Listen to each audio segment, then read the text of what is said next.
بسم اللہ الرحمن الرحیم۔ تمام ناظرین کو ایک مرتبہ پھر روحیل وائس چینل میں دل کی گہرائیوں سے خوش آمدید اور محبتوں بھرا السلام علیکم۔ جب اللہ کسی کو پسند کرتا ہے تو اس کی پریشانیاں بڑھا دیتا ہے تاکہ اسے اپنے قریب کر سکے۔ زمین اور آسمان نے آج تک اس سے بڑا صادق نہیں دیکھا۔ ابھی اثر ہونے میں کچھ دیر باقی تھی۔ عرب تاجروں کا ایک قافلہ ملک شام کی طرف رواں دواں تھا۔ یہ تاجر دل ہی دل میں ڈرے ہوئے تھے کیونکہ ملک شام کو جاتے اکثر قافلے لٹ جاتے۔ راستے میں ودان نامی بستی آباد تھی۔ اس بستی کو آباد کرنے والے قبیلہ غفار کے باشندے تھے۔ قبیلہ غفار کے باشندے تجارتی قافلوں کی ڈاکوں سے حفاظت کرتے اور قافلے اس کے بدلے انہیں معاوضہ ادا کرتے، لیکن اگر کوئی قافلہ ان کی خدمات نہ لیتا تو یہ زبردستی ان سے کچھ نہ کچھ چھین لیتے۔ جذب بن جنادہ کا تعلق بھی اسی قبیلے سے تھا۔ انہیں جرأت، بہادری اور دور اندیشی میں ایک خاص مقام حاصل تھا۔ جندب ان لوگوں میں شامل تھے جنہیں اس بات کا احساس تھا کہ ان کا اصلی مذہب وہ تھا جو حضرت ابراہیم علیہ السلام نے سمجھایا تھا۔ وہ اس بات سے بھی واقف تھے کہ حضرت ابراہیم علیہ السلام نے بتوں کے بجائے ایک اللہ کی عبادت کی تعلیم دی تھی۔ چنانچہ ان عرب تاجروں کے قیام کے دوران جندب بن جنادہ کو معلوم ہوا کہ مکہ معظمہ میں ایک ایسے شخص کا چرچا ہے جو اپنے آپ کو نبی کہتے ہیں۔ جندب کو پہلے بھی کچھ اسی طرح کی خبریں مل چکی تھیں۔ اب قافلے والوں سے اس کی تصدیق ہوئی تو انہوں نے اپنے بھائی انیس سے کہا، تم ابھی مکہ معظمہ کی طرف کوچ کرو اور وہاں جا کر ان تمام حالات کا جائزہ لینا جو اس وقت وہاں رونما ہو چکے ہیں۔ خاص طور پر یہ پتہ کرنا کہ اس نبی کی دعوت کیا ہے۔ اس حکم کی تعمیل میں انیس فوراً مکہ معظمہ کی طرف روانہ ہو گیا۔ وہاں پہنچ کر وہ سب سے پہلے اللہ کے رسول حضرت محمد مصطفیٰ صلی اللہ علیہ وآلہ وسلم کی خدمت میں حاضر ہوئے۔ آپ کی باتیں سنی اور لوگوں کا رد عمل بھی دیکھا۔ وہاں سے واپسی پر اپنے بھائی جندب سے کہنے لگے، خدا کی قسم میں نے اپنی آنکھوں سے دیکھا ہے، وہ تو لوگوں کو اچھی اخلاق کی دعوت دیتے ہیں۔ ان کی گفتگو ایسی تاثیر رکھتی ہے کہ سننے والا متاثر ہوئے بغیر نہیں رہ سکتا۔ جندب دلچسپی سے بولے، نئے نبی کے متعلق لوگوں کی کیا رائے ہے؟ وہاں کے لوگ ان کے حق میں نہیں ہیں۔ انہیں جادوگر، نجومی اور شاعر کہتے ہیں، مگر ان کا کلام ایسا ہے جو پہلے کبھی کسی شاعر نے نہ سنا اور نہ لکھا ہے۔ جندب بے چین ہو کر بولے، پیارے بھائی، تمہارے بیان کردہ حالات سے دل کو تسلی نہیں ہوتی، الٹا میری بے چینی بڑھ گئی۔ میں خود ٹھیک صورتحال معلوم کرنے مکہ معظمہ کی طرف روانہ ہوتا ہوں۔ ہاں، آپ ضرور جائیے، مگر مکہ والوں سے محتاط رہیے، کیونکہ مکہ والے ہر اس آدمی کے جانی دشمن بن جاتے ہیں جو نئے نبی میں دلچسپی لیتا ہو۔ بھائی نے انہیں خبردار کرتے ہوئے کہا۔ جندب بن جنادہ نے پانی کا مشکیزہ اور سامان سفر ساتھ لیا اور دوسرے دن مکہ معظمہ کی طرف روانہ ہو گئے۔ مکہ کے بازار میں جندب بن جنادہ اپنے سفر کی تھکان کے باعث آہستہ آہستہ چلے جا رہے تھے، مگر دل ہی دل میں قریش مکہ سے خوف زدہ تھے۔ وہ پریشان بھی تھے کہ نئے نبی کے حالات کیسے معلوم ہوں گے، کیونکہ یہاں کسی سے ان کی جان پہچان نہیں تھی۔ مکہ کے بازاروں میں گھومتے رات کے وقت جندب بن جنادہ کی ملاقات ایک لڑکے سے ہوئی۔ یہ نوجوان کوئی اور نہیں، حضرت علی رضی اللہ تعالی عنہ تھے۔ وہ جنادہ کا چہرہ دیکھ کر بھانپ چکے تھے، یہ اجنبی ہیں اور کسی کی تلاش میں ہیں۔ انہوں نے ہمت کی اور پوچھا، آپ مجھے مکہ میں اجنبی معلوم ہوتے ہیں اور شاید آپ کو ابھی اپنی منزل نہیں ملی۔ جندب بولے، جی نہیں، میں آج ہی مغرب سے ذرا پہلے پہنچا ہوں۔ علی رضی اللہ تعالی عنہ نے عرب کی روایتی مہمان نوازی کا مظاہرہ کرتے ہوئے فرمایا، تو میرے گھر تشریف لائیے، رات میں یہاں قیام کریں، صبح ہوتے ہی اپنی منزل کی طرف چلے جائیے گا۔ جندب پہلے تو ہچکچائے، پھر ان کی دعوت پر حضرت علی رضی اللہ عنہ کے گھر چلے گئے۔ ان کی خوب خاطر تواضع کی گئی۔ حضرت علی رضی اللہ عنہ نے مکہ معظمہ آنے کا سبب دریافت کرنا چاہا، جندب نے بتانے سے گریز کیا۔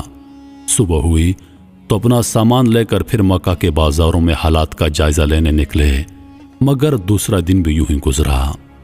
رات کے وقت پھر حضرت علی رضی اللہ عنہ انہیں گھر لے آئے۔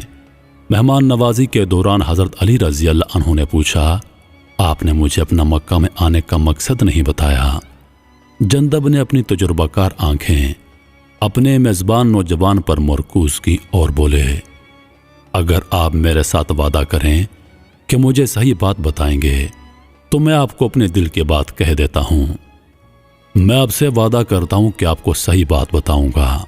حضرت علی رضی اللہ عنہ چمکتی آنکھوں سے بولے، میں دور دراز کا سفر طے کر کے یہاں محض اس لیے آیا ہوں کہ اس شخص سے ملوں جنہوں نے نبوت کا دعویٰ کیا ہے، اور اپنے کانوں سے وہ کلام سنوں جس کو وہ خدا کا خاص کلام کہتے ہیں۔ حضرت علی رضی اللہ عنہ نے جب ان کی بات سنی تو ان کا چہرہ خوشی سے چمک اٹھا اور کہا، اللہ کی قسم، آپ صلی اللہ علیہ وآلہ وسلم سچے رسول ہیں اور لوگوں کو ایک خدا کی عبادت کرنے کی دعوت دیتے ہیں، تو آپ پھر مجھے ان سے کب ملوائیں گے؟ جندب بے چینی سے بولے، کل صبح کو آپ میرے پیچھے پیچھے چلنا۔ اگر میں نے راستے میں کسی مقام پر کوئی خطرہ محسوس کیا تو میں رک جاؤں گا، لیکن آپ آہستہ آہستہ چلتے رہیے۔ جب میں کسی کے گھر میں داخل ہو جاؤں تو آپ بھی بے دھڑک میرے پیچھے اندر آ جائیے گا۔ جندب نے اس تجویز سے اتفاق کیا اور اگلی صبح طے شدہ پروگرام کے مطابق وہ حضرت علی رضی اللہ عنہ کے پیچھے پیچھے چلنے لگے۔ دیکھنے والوں کو شک نہیں ہوا کہ حضرت علی رضی اللہ عنہ کسی اجنبی کی رہنمائی کر رہے ہیں۔ بالآخر وہ رسول اللہ صلی اللہ علیہ وآلہ وسلم کی خدمت اقدس میں حاضر ہو گئے۔ جندب حضرت محمد مصطفیٰ صلی اللہ علیہ وسلم کو دیکھتے ہی بولے، السلام علیکم۔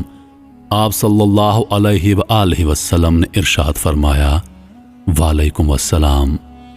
جندب بن جنادہ کو سب سے پہلے یہ شرف حاصل ہوا کہ انہوں نے ان الفاظ میں رسول اللہ صلی اللہ علیہ وآلہ وسلم کو سلام کیا، اور سلام کرنے کا یہی انداز مسلمانوں میں رائج ہو گیا۔ نبی آخر الزماں صلی اللہ علیہ وآلہ وسلم نے انہیں اسلام کی دعوت دی اور اللہ کا کلام سنایا۔ انہوں نے فوراً اسلام قبول کر لیا۔ جنہیں تاریخ ان کی کنیت ابو ذر غفاری رضی اللہ عنہ سے جانتی ہے، یہ وہی ابو ذر غفاری رضی اللہ عنہ ہیں جنہیں ایسے چوتھے یا پانچویں صحابی ہونے کا شرف حاصل ہے جنہوں نے اسلام قبول کرنے میں پہل کی۔ حضرت ابو ذر غفاری رضی اللہ عنہ اسلام قبول کرنے کے بعد رسول اللہ صلی اللہ علیہ وسلم کی خدمت اقدس میں رہے۔ آپ نے ابو ذر کو اسلام کے بنیادی مسائل اچھی طرح سمجھا دیے اور محبت بھرے انداز میں تلقین فرمائی۔ ابھی یہاں اپنے مسلمان ہونے کا کسی کو مت بتائیے گا، مجھے اندیشہ ہے کہ اگر کسی کو پتا چلا کہ آپ مسلمان ہو گئے ہیں تو قریش مکہ آپ کو نقصان پہنچائیں گے۔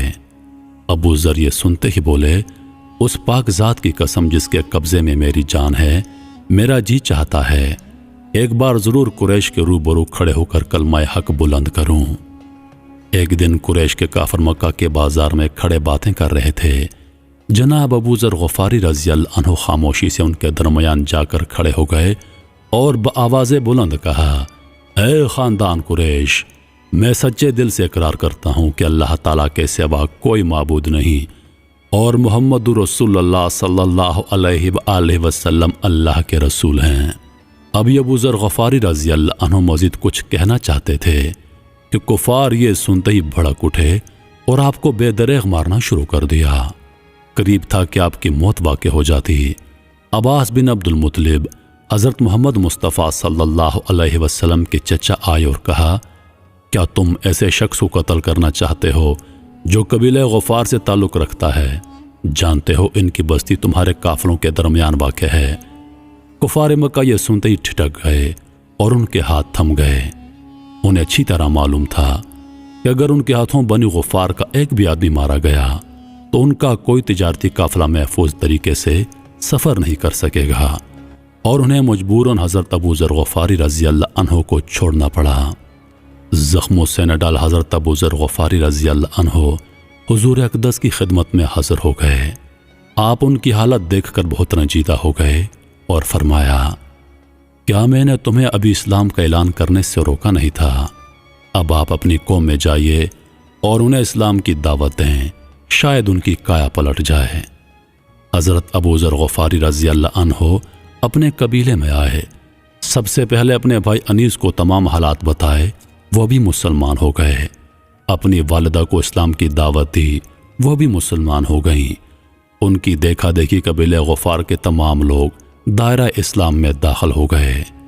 جب حضور نبی کریم صلی اللہ علیہ وسلم نے اللہ کے حکم سے مدینہ کی طرف ہجرت کی تو حضرت ابو ذر غفاری رضی اللہ عنہ مدینہ منورہ تشریف لے گئے اور رسول اللہ صلی اللہ علیہ وآلہ وسلم کی خدمت میں رہنے لگے۔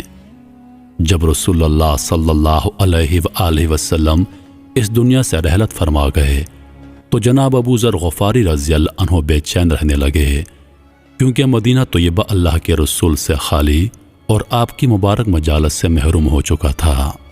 ابو ذر ملک شام کی طرف کوچ کر گئے۔ بعد عذاب مدینہ کے قریب ایک بستی میں آباد ہو گئے اور یہیں پر 32 ہجری میں آپ نے انتقال فرمایا۔ آپ کی تعریف میں رسول اکرم صلی اللہ علیہ وسلم کا یہ ارشاد تاریخ کے اوراق کی زینت بن گیا۔